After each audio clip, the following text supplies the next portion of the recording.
And thank you guys for being here tonight, and so many of you. I'm really excited to go through this. So I'm going to share my screen and share a little presentation.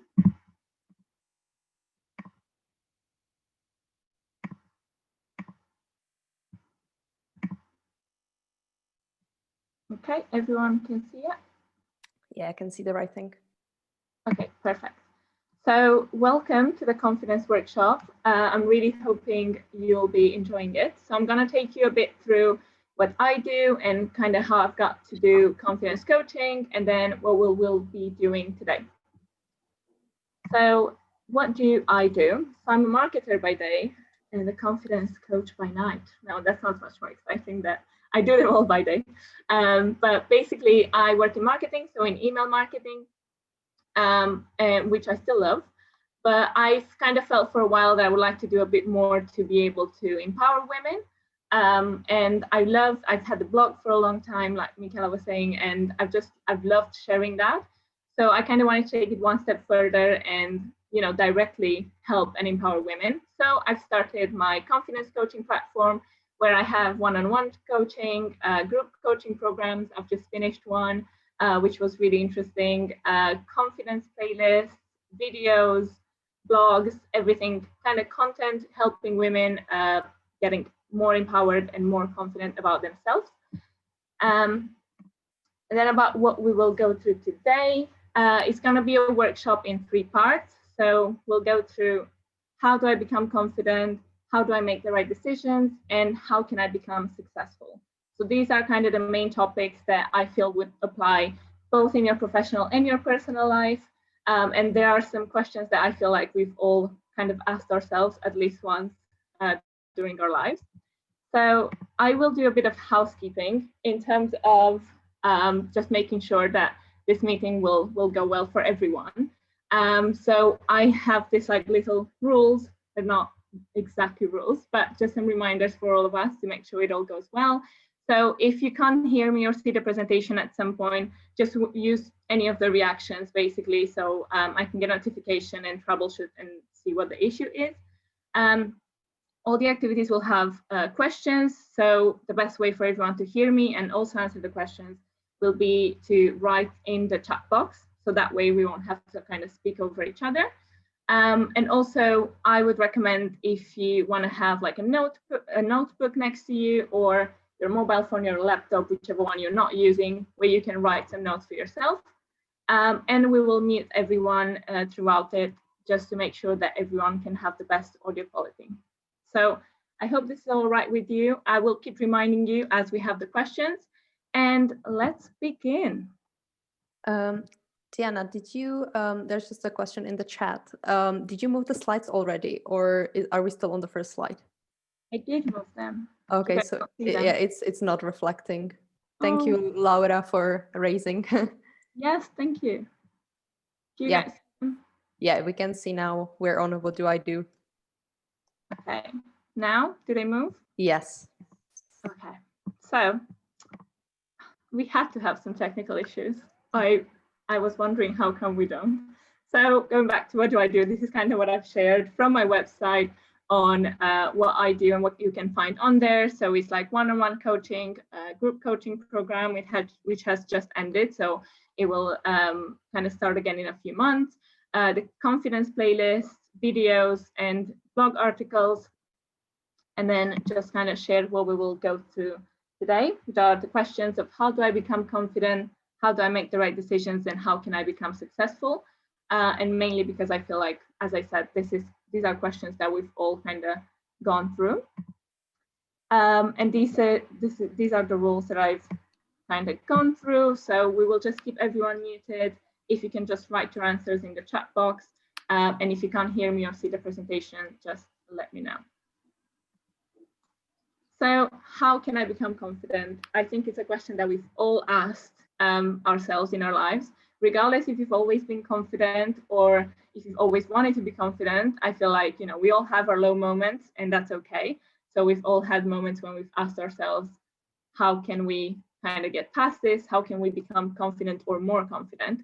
I personally haven't been confident growing up. I faked it till I made it, well, no, I faked it until I got to a point where I was like, this needs to change. And I started working on myself and kind of becoming way more aware of how I am and loving myself the way that I am. And that kind of led to confidence. But I also feel like confidence can mean different things to a lot of different people. Like for some people, confidence means looking great in a picture. For some people, it can mean smashing a presentation, standing up for yourself, loving the way you look. So it can have very different definitions. So I want to see what you guys think. So if you could define it in one word, what would it be? So please write your answer in the chat box. And I will have a look.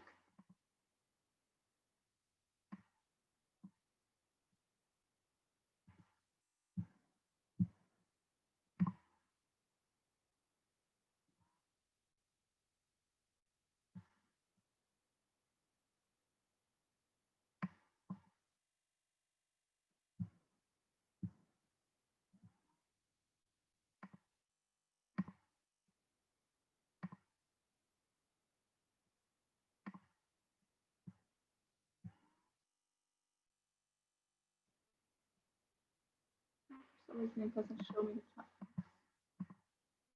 Michaela, can you see it? I can, yes. It's on the, can you see it? It's on the bottom. I can read them out for you, some of them.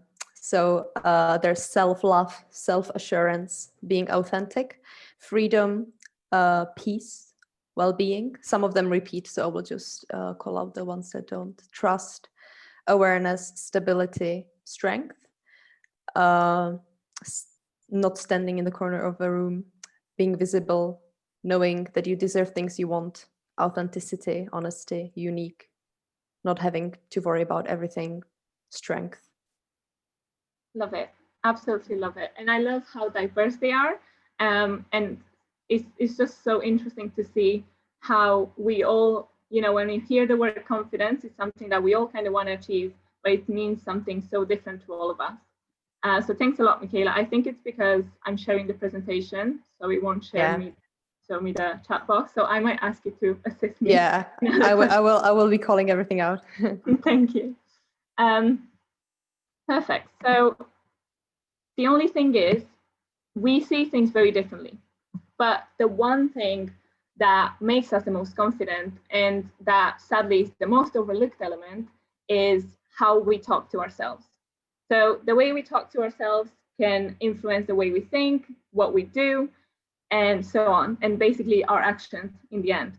So I want to ask you to rate the way you speak to yourself from 1 to 10, 1 being very harsh and negative, and 10 being very kind and supportive, and see how you would rate yourself if you were to give yourself a pep talk, if you were going through a tough moment or being overwhelmed. And feel free to be as honest. This is a safe space. I just want to see what everyone thinks. Now I can see the chat. I managed. You can? Great.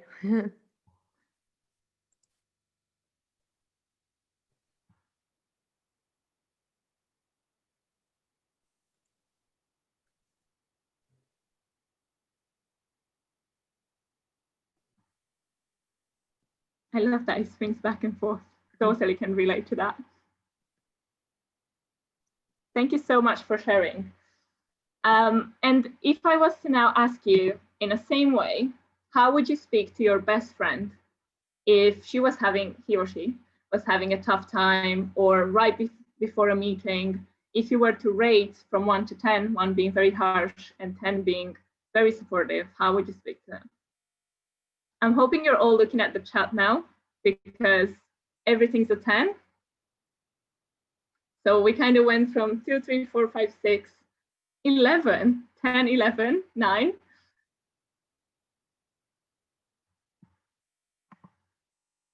So I think, you know, the next slide has kind of explained itself. So there's such a big difference in the way we speak to ourselves and the way we speak to our friends. The only thing is, our friends, I honestly am such an advocate of best friends. I think having that support, it's amazing. But we've had our friends coming into our lives at some point. We've had friends that have left our lives at some point. But ourselves, we've been with us throughout it all, throughout every single experience. No one knows as best as we do how we felt, what we went through our head during all those moments. So as much as our friends can support us, if we don't support ourselves, it won't take us that far. So I want you to always think of, whenever you say something to yourself, would I say that to my best friend? And if you wouldn't, then just don't say it, or reframe it the way you would be supportive to a friend.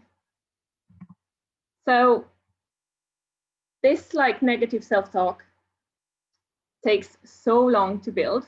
Like, look at all of us. We've been doing it our whole lives. So it will not change just by me saying, okay, from tomorrow on, please say positive things to yourselves, and you'll go off and just say, I'm amazing every 2 steps. It won't happen. So the only way that will change is if you replace it through a new consistent habit. So one thing that I would suggest you do is, from now on, every morning, tell yourself 3 great things about yourself, or 3 things that you like, or 3 things that, you know, would be like supportive comments. So I suggest having an alarm just to kind of remind you, because I think we all know we're going to put ourselves last. And if we get an email or a call, we're going to jump to it and we're not going to do this anymore. But doing this is called writing or saying affirmations. I'm sure some of you have already heard of this, or maybe you're already practicing this, but I'm just going to say what they are for people that don't know. So they're sentences meant to shift your mindset positively so as to reflect this positive change in your actions as well. So it's something that, as you will keep practicing, you will get better at it and you will actually start believing it. Because I know myself, first time I've been told to do that, I was like, you're great, I'm amazing. Yeah, I'm gonna do great. Okay, and to just put them off. And I've done it for today, so I can say I've completed a task. But the more you do, the more you like write these things or say these things, you're going to believe them and you're going to actually mean them. So I want you to actually give it a try now.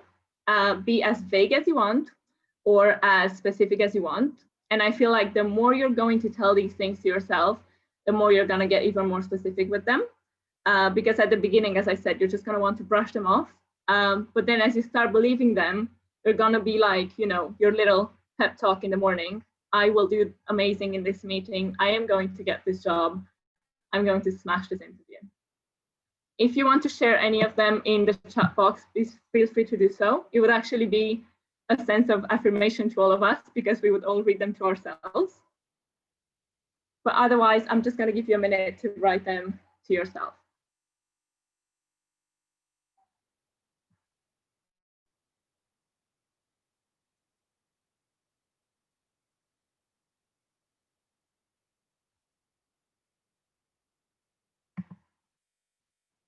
So moving on to the second part is, how do I take the right decisions? Oh, someone has put one in a chat box. I have made a positive difference to someone's life today. Love that. Now we've all said it to ourselves, so hoping that we've all kind of achieved that, but well done. I am strong, I am kind, I am loving. These are really, really powerful. And these are some of the ones that, you know, are only 3 words, but the fact that you tell this to yourself rather than, oh, you could have done better, or why didn't you think of that, has such a strong effect on yourself.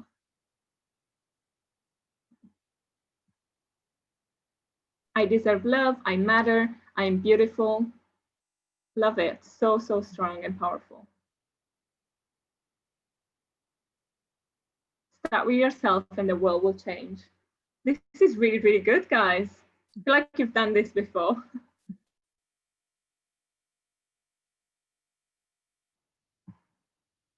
Amazing. So now that we're going to look at decisions, I think decision making is part of literally every aspect of our lives. Do we make more than a few steps before we have to take a decision with what are we going to eat? How are we going to dress? What car should I buy? What phone should I get? Should I apply for that job? Should I not? And a lot of the times there's a lot of like self-doubt kind of creeping in. And the main reason for doubting ourselves is because we do not know what we want or what is best for us. And this is why a lot of the times we let ourselves be influenced by others, or, you know, we kind of feel like, I just want someone to tell me what to do. Like, I'm going to ask my mom, or I'm going to ask my friend, what would you do if you were in my situation? And then just go with their answer, even though we're unsure if that's the best thing to do for us. So the key to making the best decisions for yourselves is to know exactly what it is that is best for you. And I know it's easily said than done, but there's a way through which I've managed to work on with my coaching clients. So this is something that I do at the beginning of any program, and I think anyone that's worked with me would be able to say that. So every single one of us has a purpose. And the thing with that is, so many times we hear that and we think it's either I want to be a billionaire, or I'm going to save the world, or anything like that. And we feel like if I don't have one of the 2, 3, 4, 5 that are mostly talked about, then I most likely don't have a purpose, so then it doesn't matter. But every single one has a purpose. And with each one of our purposes is guided by our values. So what is it that drives us in life is what is going to make us reach our purpose. And through knowing our values, we then end up knowing ourselves. And by knowing yourself best, you end up taking the right decisions for yourself, knowing fully well this is the decision that you should be taking. So we're going to look into finding your values, because this is something very individual. So they can vary from one person to another, that most likely are. And I'll ask you a question and then give you 2 minutes to literally do a brain dump. So write down everything that comes to your mind. I know a lot of the times we have the tendency to, you know, write things that we think people would like to hear or see. This is a list that I'm not going to ask you to share. So feel free to write whatever it is that comes to your mind, as simple or as complicated as you want. So what do you enjoy doing? And you can keep it as simple as you want. I like going on walks, I like reading, I like cooking, dancing, or moving on to more work related, like giving presentations, working in Excel, things like that. So I'll give you a couple of minutes and I'll stop talking to give you kind of the silence you need to think of these things. So write them down in your notebook or wherever you're writing, on your laptop or your phone, and kind of try and make like an exhaustive list in the next 2 minutes.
Okay, so whenever you're ready, wrap it up.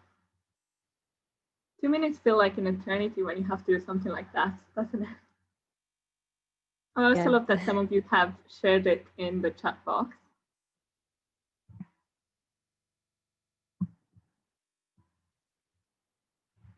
So now have a look at that list and find the ones that repeat themselves or are similar.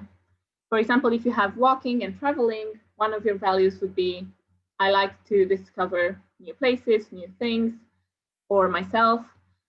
And make sure you turn them into actionable words. So try and highlight or underline, if you've written them down, the things that you find are quite similar, and then write them down separately as verbs or actionable words. And I'll give you another minute to do that.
Great, so once you're done, these are your values. So these are things that drive you in life. These are things that you've shared, well, with yourself in a more or less relaxed environment. So it's not something that you've been asked on an interview or what's your 5 years plan, so that you would feel like you have to say something that will get you somewhere or that will get you a job. So these are just things that you enjoy doing. And in order for you to kind of be confident in life and happy at the end of the day and take the right decisions, they will always need to be driven by what it is that drives you, which are these values. And the key to that is making sure they're being reflected in your work and in your personal life. So as an example, I'm going to tell you my values after I've done this exercise, which are to empower, to create, and to connect. So the way that I've applied them in my life is I empower through confidence coaching. That gets me very fulfilled and very happy to be able to help other women. To create through my marketing job, so I get to work on campaigns and create new content, and that gets me going. And to connect, it's with my friends and family, so I try to always kind of book time with them, either on calls or to see them, because that is what makes me happy. And I've noticed when I started doing these exercises that whenever it is that I'm doing something else, or tasks that are not necessarily related to create, is when my energy is quite low, or when I don't feel as happy or as fulfilled or as excited to get to do that. If I don't see my friends or hear from my friends for a while, I feel quite low, because I'm such a social person, which is why whenever I go into a new job, the office culture is really important for me, because I need to feel like, we can connect. And if I don't, then I will not feel at ease, so I won't perform at my best. So these are things that I kind of had to be honest with myself. And now I kind of use them as pointers whenever I go for a new job or I start a new project. And the main thing to remember is that the same values apply in both your personal and your work life. So you don't have to be two different people. Of course, they will apply in very different ways. So the way I'm social with my work colleagues is not the same way I'm social with my friend or with my family, but it is something that will always drive me and will always kind of fulfill me and recharge my batteries. So it's something to keep in mind. And then one last thing to keep in mind is that we all have very different values.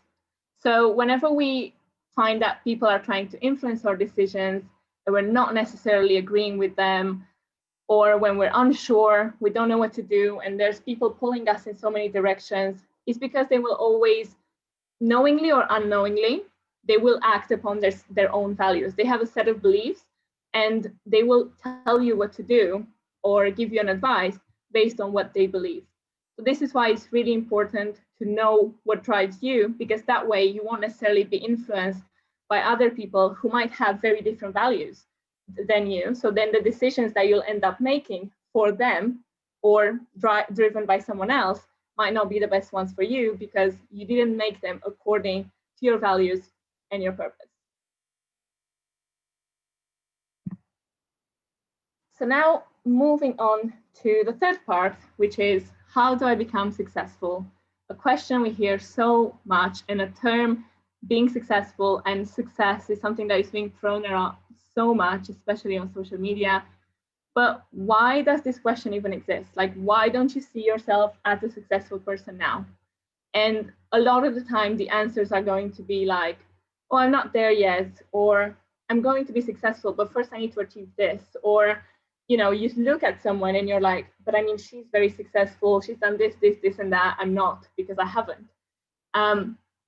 So we always tend to, whenever I ask this, especially like in coaching, whenever I'm like, how do you see yourself as being successful?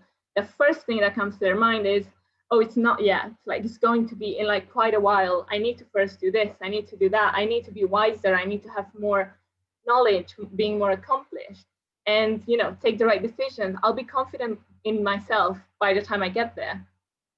Would you say that's how you feel? That's how you think?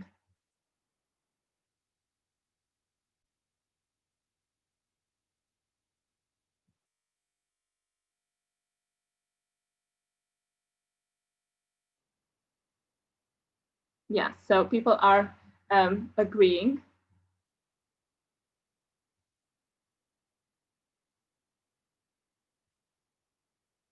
Exactly. Yeah, so the thing is, we already have a pre-established idea of how a successful person looks, dresses, or works. So if I ask you to think of a successful person, or to think of yourself as successful, you will automatically think, I mean, I do, of a dress code. I'm definitely in a suit and on heels. For some reason, I never see myself as successful in sweats. But that's just because there's such a pre-established, you know, idea of a successful woman looks a certain way, dresses a certain way, works a certain way. But a lot of the times, the people that we admire and who we look up to are like that, but we hardly envision ourselves being like them. So we're going to go through another little exercise. So I want you to think of one role model or someone that you admire, an example who you think is very successful. And then I will ask you a few questions about them. And if you can please write your answers down, and then we will kind of write a little conclusion at the end in the chat box. So if you can write them in your notebook or laptop or whatever it is that you are writing. It can be a man or a woman, so it's up to you. Someone that you think is very successful.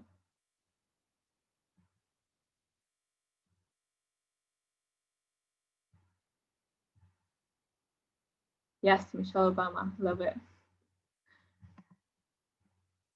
So I want you to write down, what about them impacts you? What do you admire most about them and why? What do you think you can learn from them? And which of their qualities you would like to have for yourself? So I'll give you a minute to write these in your own space, either notebooks or laptops.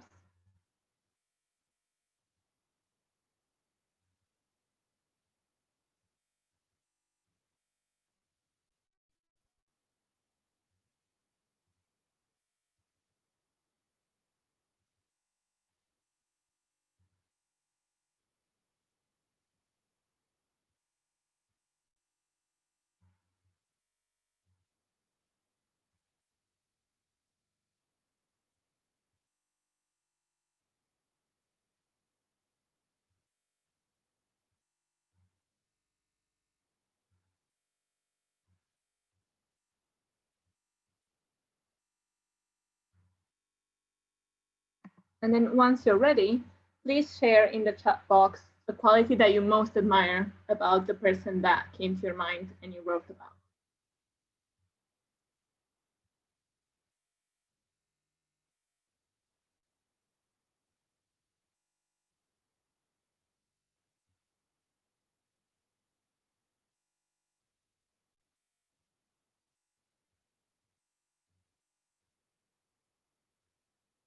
their accomplishments, their ambition, their authenticity, the go-getter mindset, determination, talent, passion, humbleness. Really good ones. Charisma, time management, enthusiasm, knowledgeable mind, strength, body language, communication skills. Amazing. These are such good examples. The willingness to fail, such a good one. The way they treat others, confidence,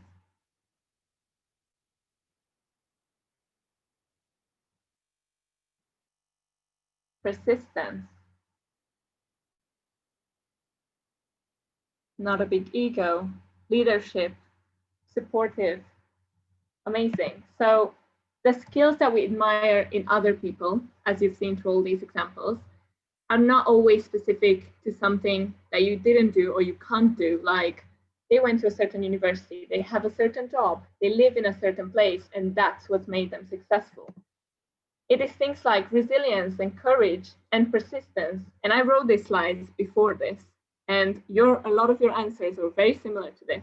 And it's because that's what we admire in people. We admire, their resilience, like you were saying, time management, their strength, and things like that. And that is what separates them from the crowd and makes them stand out.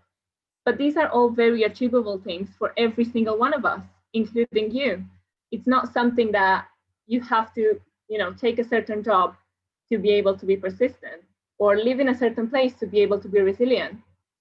It's things that if you choose to work on them, you can become successful and without depending on any new job, university, location. So what you actually admire in these people are things that are easily achievable.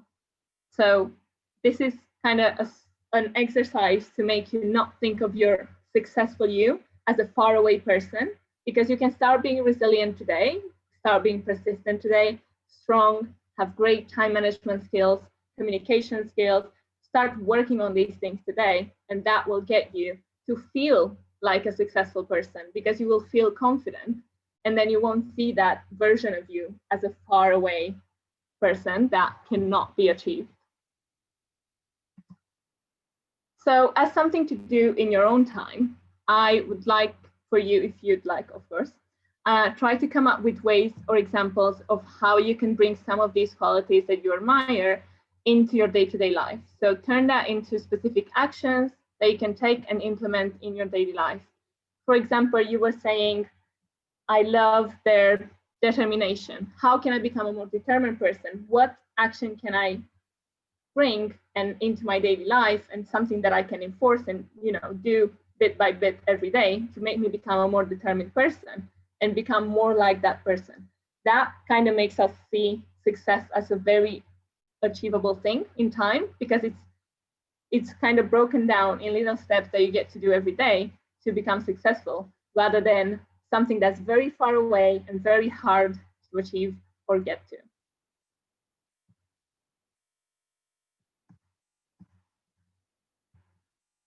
So key takeaways from today is that what you tell yourself, you will believe, even and especially subconsciously. So please become aware of how you speak to yourself. And if you find there's a negative tendency, just stop yourself and ask, would I say that to my best friend? And this is why I recommended daily affirmations, because they're such a good place to start.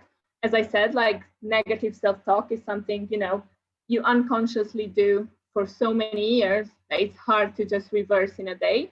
So try and become very aware of what you tell yourself. And if you find that it's something negative, just stop and try and reframe that thought and turn it into something positive. And don't say it if you wouldn't say it to your best friend. Another one would be decision making becomes easy when you know what's best for yourself. So work on finding out what drives you in your life, what you enjoy doing, center your decisions around that. That way you'll always be confident about them, because you'll know this is something you enjoy doing, this is something that drives you, that you can see yourself getting up in the morning and being excited about. And this is what you should base your decisions on. And lastly, you already have everything you need to be successful. Everything that you need to work on is skills that you can achieve, like we talked about, resilience and confidence and communication skills. These are all things that if you believe in yourself enough, you can achieve if you start working on them, bit by bit, day by day, and you can become that strong, independent woman that you like to be, like that successful person that you admire. So that kind of brings us to the end of our session today. It was kind of a quick workshop, but I hope you've enjoyed, and I hope that you've learned something that you can use. So we're going to have questions by session. But first, I'm just going to tell you a bit more about my website. So if you want to get in touch, my website is dianaiusco.com. So you can sign up to my weekly confidence newsletter. So every Monday, I send out a confidence newsletter to my database where I discuss about different topics and tips and tricks on how you can become more confident, share my confidence playlist, blog articles that I write, which you can also see on my website. So you can see my blog, the confidence-inducing tunes. I have some great playlists, if I say so myself. And also you can find out if you'd like to expand on what we've learned today through my one-on-one coaching programs or my upcoming group coaching programs, which would be next year. And also to say thank you for staying with me through this and for participating. I would like to also offer you 20% off all my coaching programs with this code. So you can take a picture or screenshot, and we'll also send you an email to kind of remind you of it. But yeah, my DMs are also always open. If you have any confidence related questions or any questions, you can find me on Instagram and literally just message me and we can have a chat. And now on to you. If you guys have any questions, feel free to unmute yourselves if you can. If not, Michaela, you can unmute them. And we can have a chat if you have any questions. Yeah, I think unmute all. I think it's done. Please speak. Doesn't look like an expert anymore. Hello. Could I start first with a question? Thank you so much for the workshop. It was amazing. I really enjoyed it. And the question would be, how do you think and how do you personally fight the age concerning stigmas in the society? For example, now I'm in the age 24, 25. And for me, I have school and studying. So this part of my life is kind of settled. I'm doing the internship. So this kind of professional life is still starting. And here comes the question, okay, you're not successful, you don't have a relationship. So all the spots should be filled. And this leads to jumping in the wrong relationship when you know it's not working for you, but you feel that kind of it's the age you have to do something. And this is the question, basically, how to fight it and how to mentally change your vision of it. Okay, so you're meant to be, like, this is something that you're meant to have or do at this age, according to who? Is that what you would like to do at this age, or is that according to someone else? Usually, well, in a perfect scenario, when it all works with the right person, it's something I want, but not if it's just something that society gives me as a must-have. Yeah, exactly. I totally get what you feel, how you feel, because I've personally always been like the type of career person. I would love to have a family. I cannot wait to have kids. I'm going to be such a cool, but like, they're probably, I won't say a cool mom, but I feel like they'll hate me at some point because I'll try too hard to be cool. So I definitely would love a family. But every single time, I find like these things come through like comparison. Like all of a sudden, you're with your friends, she gets a boyfriend, she gets a boyfriend, she gets married. And then through that, you kind of start asking yourself, should I get married? Should I have a boyfriend? Is there something wrong with me that I don't have a boyfriend? And for a long time, I kind of just went through that. And I was just, oh, you don't have a boyfriend. Why don't you have a boyfriend? Why don't people like you? Blah, blah. And then I've literally just stopped and asked myself, like, do you want a boyfriend right now? Is this your priority? Like, is this what you want? And he was always like, no, I actually want to go for that job. I want to have that internship. I actually want to go and study first. Like, this is something that I want to focus on, not like finding a boyfriend. That was not my focus at the time. So then that's when I, reached the question that I asked you, like, is it your focus or is it someone else's focus? Because I truly believe that, you are at your best when you're working on yourself and when you're focusing on yourself. And you would want to find your person when you're at your best, rather than, finding someone that you don't know if it's perfect for you or like, right for you, and then just get in a relationship because it's the age and we should, and then, kind of try and explain how we're different, or like, I want something else in life, or I actually want a career, I don't necessarily want a kid now, and things like that, that when you've worked on yourself and you're so aware and, confident of who you are, these are things that you can own from the beginning. This is where I am, this is what I want to get, this is when I want to have kids, and things like that. Yeah, thank you. Thank you so much. Thank you. Welcome. Oh, there's some questions in the chat, so let me have a look. Oh, I'm so glad you guys liked it. So how can I achieve being confident with caring too much about what other people think? So that's a really big one. And that kind of comes a lot to what I was telling Daria, is that we compare ourselves to others so much and we worry so much about what other people think. But this is what I meant with like the values that I've shared, and like, focusing on what is it that drives us. Because we might find that, someone says, oh, why are you taking that job? I don't think that's right for you. But I might feel amazing about it. I'm actually, right now, I'm thinking of like moving into a new industry, and I'm ready to kind of like take a step back because I want to learn the industry first and then go back into a manager position, which to a lot of people is like, oh my God, but you've reached this, like, why would you do that? That's not a thing to do, get out. And I'm like, no, but that's what I think I want to do. Like, if that's what I want to do, it's my life at the end of the day. And I always think I want to look back and think, you know what, my mistakes, my failure, but I've done what I wanted to do. And I feel like if I hadn't, and if I had worried way too much about what others have wanted of me, I would then be like, what if? Like, what if? And that's something that I feel like you can't really get past. Whereas if you've done it, you can be like, okay, that was not my best decision, but I've done it. I know exactly how it was. But I won't have to wonder, oh, but what if? What if I had gone for it? And what if I hadn't listened to others? So I think that's my advice would be just focus on what you want, even though sometimes it's really hard with a lot of like opinions coming from different places. But if you feel it's right for you, just go for it. And you'll be the one that's experiencing it, not others. So yeah, that's my advice. Sorry, can I also have a question? Yeah. If you're done. What happened to me recently is just that I finished like school, like uni, my master program, and it was really tough and hard. And I was really proud of myself for that. And then when I shared it to with my friends or some of my friends and family, like people would say like, oh, you are too arrogant, like you're showing off. But at the same time, I was just like, okay, but I just accomplished something. I'm really proud. I'm not showing off. I'm just sharing, like something heavy just fell off my chest, And I felt like super confident, but in a friendly way. But people took it like, like it's better if you shut up about that because you make us maybe uncomfortable. And this is not what I wanted.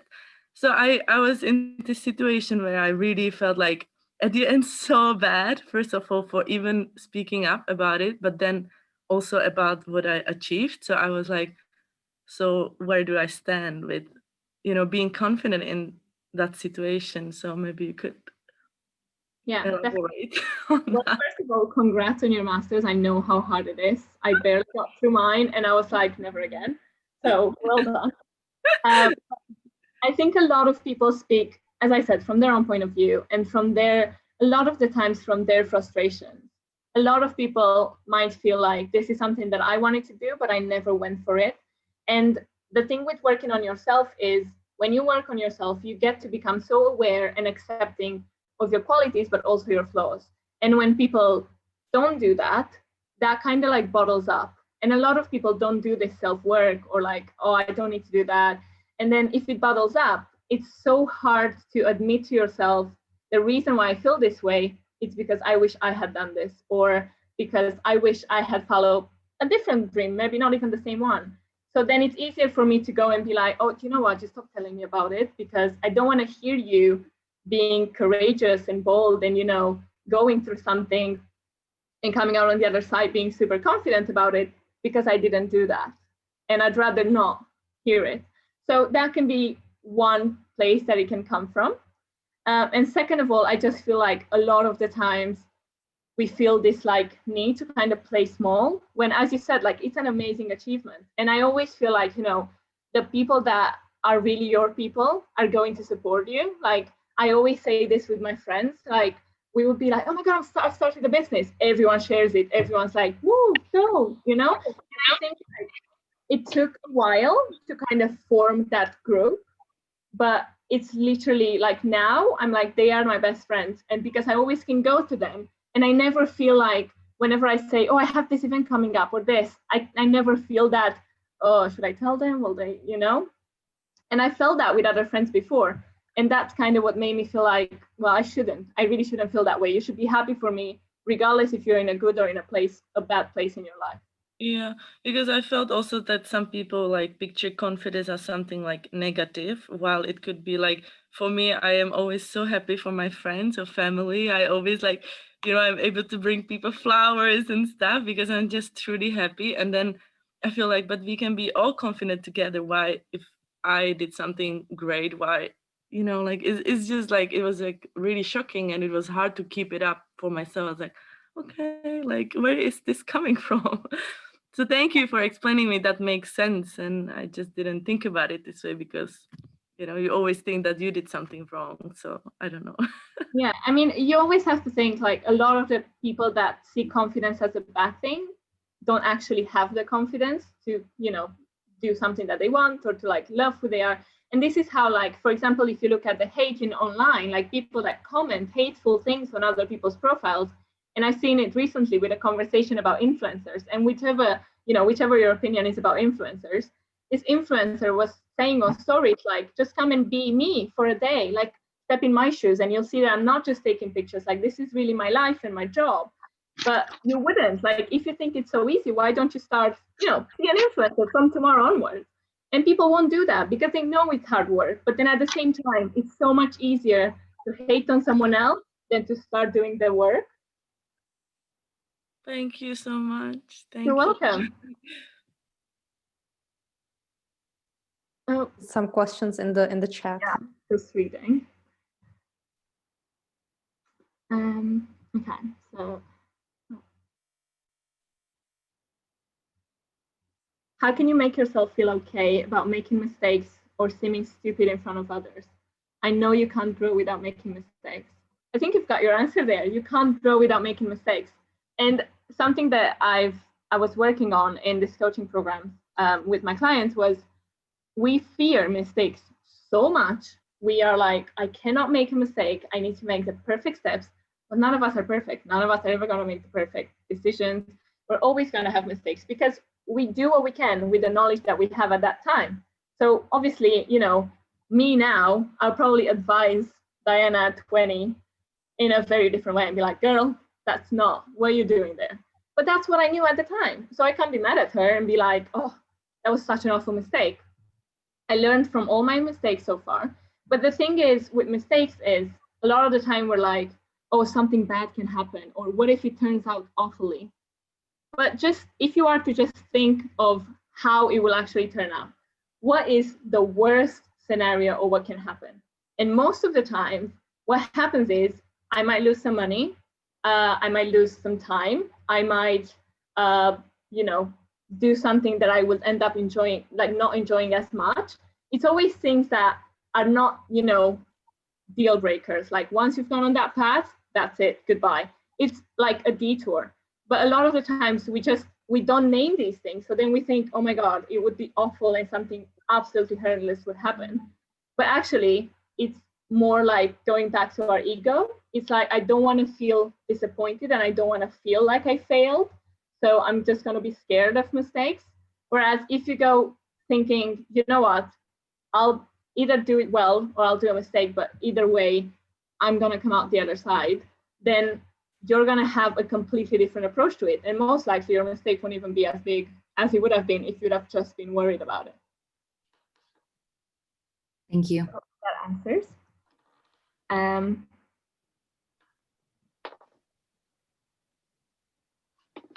So staying on the topic of failures, any tricks on how to build up that confidence to try again? The thing is, I think you should just go for it. I mean, you should always think, what have I learned from this? What is the lesson that I've actually learned from this? I have never had anyone, including myself, make a mistake and not learn anything, either about myself or about something that I want, or a lot of the time something I don't want to be in that type of company again, don't want to date that type of person again. There's something you've learned. And that doesn't mean the next experience is going to be the same. But if you just, close yourself off and say, you know what, I don't want to fail again, so I'm just not going to do anything, then does that make you happier or make you feel better? Not really, because you're still going to want to try, something different or the same thing in a different way. So the only way is to accept being uncomfortable and going for it, and then seeing that, the second time around, you have more knowledge and you have a lesson learned. So it's going to be a different experience. So I hope that helps.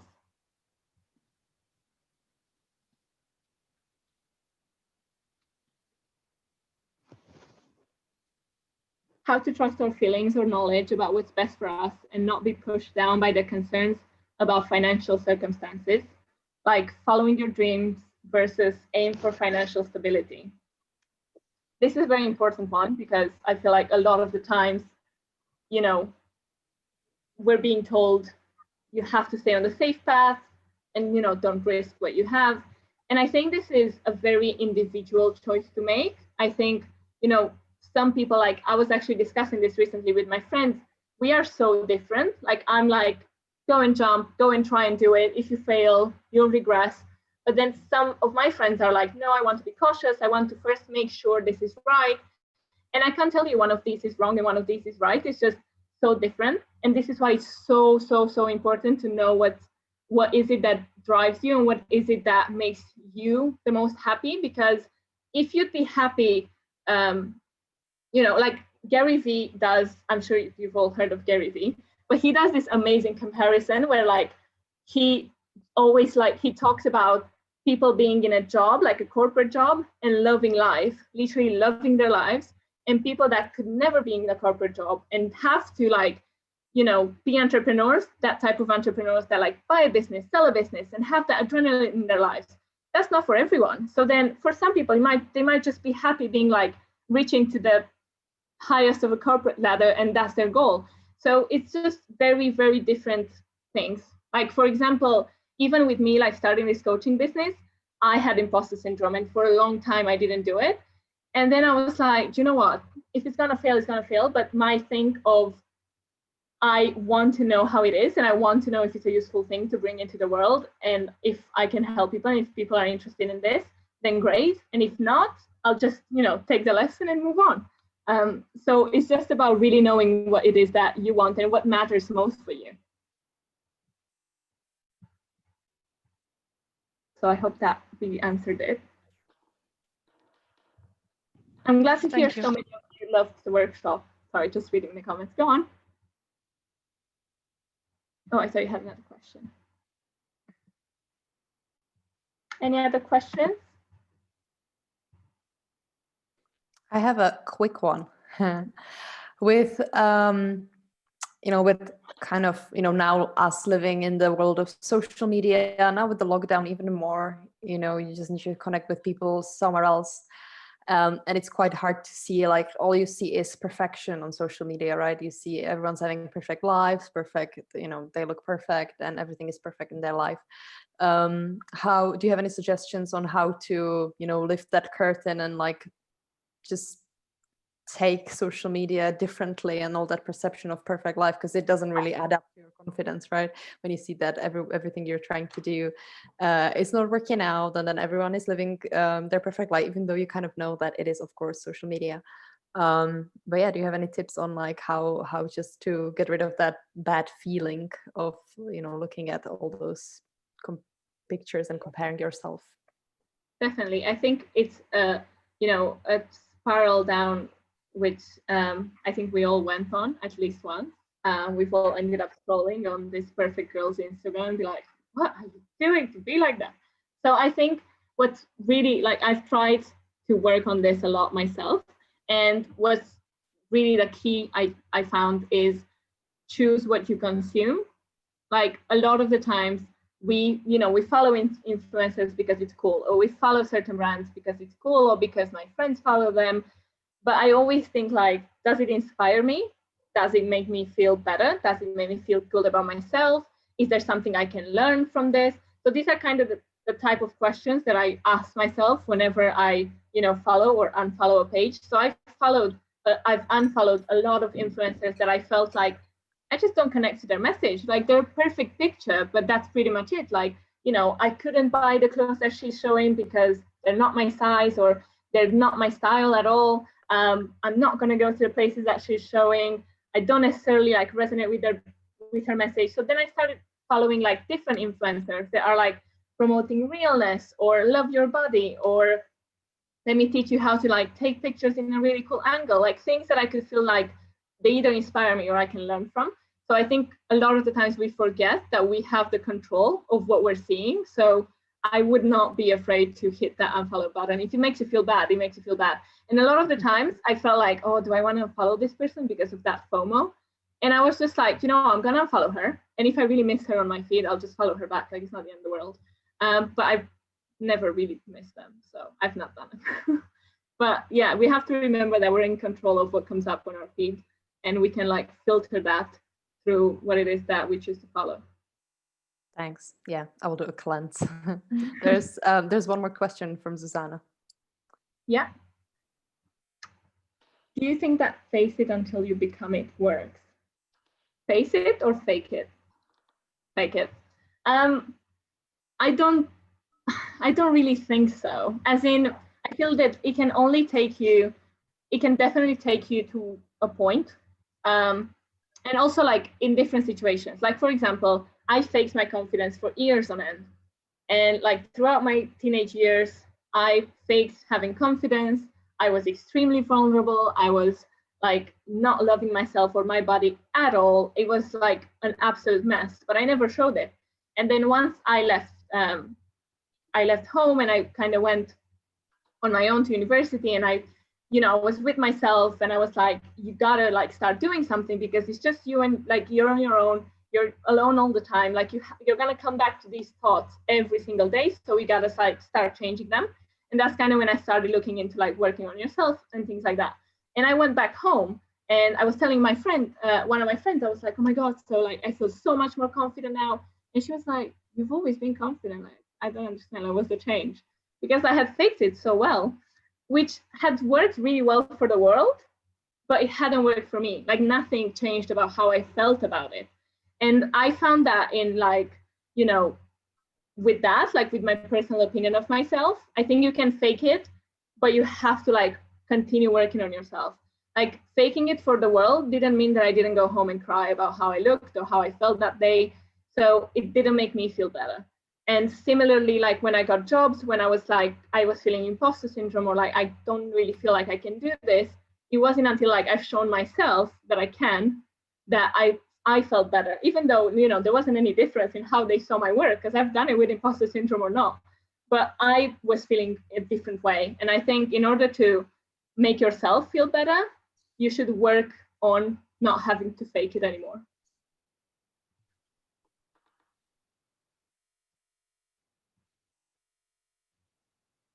You're welcome.